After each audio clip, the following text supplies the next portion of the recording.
So heto na mga kaballers, Kyrie Irving desididong lumipat sa Minnesota Timberwolves at ang balita patungkol sa may bagong sentro, ang Golden State Warriors na tatapat kay Wembanyama. Tara na't pag-usapan natin yan dito sa Basketball Hot Shots.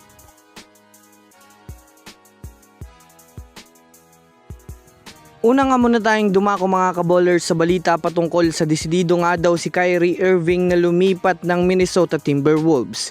Well, bukod nga po mga kaballers sa ilang mga rumors na kumakalat at mainit ngayon, isa dito, yan ay ang pagpunta ni Kyrie Irving sa Minnesota Timberwolves. Yes mga kaballers, para sa kaalaman ng lahat, 2 beses na nga po nagpakita ng interes itong front office ng Minnesota Timberwolves sa Dallas Mavericks dahil umaasa ang Wolves na si Kyrie Irving ang point guard na maaaring makapagpakampyon sa Timberwolves katulong ni Anthony Edwards.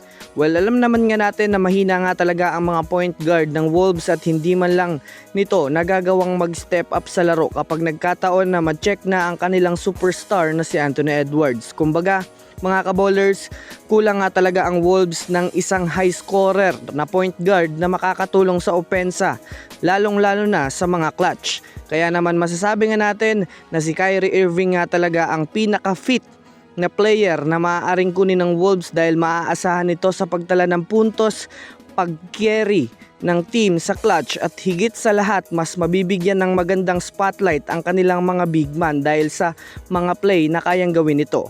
Ayon nga sa naging media interview kay Kyrie Irving, sinabi nga nito na kung mapupunta nga daw siya sa panibagong kupunan, mas pipiliin niya nga daw yung pagkakataon na mabigyan siya ng kampiyonato sa natitirang mga panahon na kaya niya pang makipagsabayan.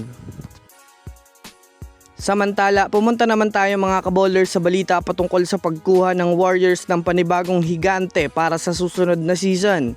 Well, sa ngayon nga po mga kaballers, masasabi natin na malaking mababago sa lineup ng Warriors para sa susunod na season dahil na rin naman sa nagsalita na nga ang kanilang general manager na si Mike Dunleavy Jr. na kailangan na nga nilang gumawa ng malaking pagbabago para sa Golden State Warriors dahil bilang na lang ang natitirang taon ng greatness ni Stephen Curry at ayaw na nga daw niyang sayangin ito.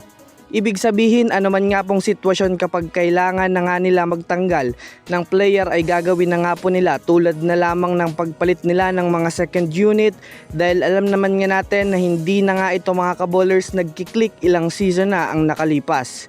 Sa pinakabagong balita nga po galing sa Warriors Insider, kasalukuyang nakahanda na nga po mga kaballers ang front office ng Warriors sa maaaring pagkuha nila ng panibagong rookie na maaaring magbigay sa kanila ng malaking future.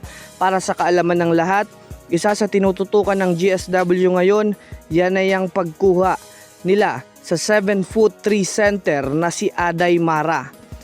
Kaya abangan natin ito mga kaballers sa darating na NBA draft. So yun lamang mga kaballers, yan lang na muna ang ating pag-uusapan sa ngayon. Pindutin na ang subscribe and hit nyo na rin ang notification bell para sa mga susunod na updates sa mundo ng basketball. Again, this is Basketball Hot Shots. Thanks for watching.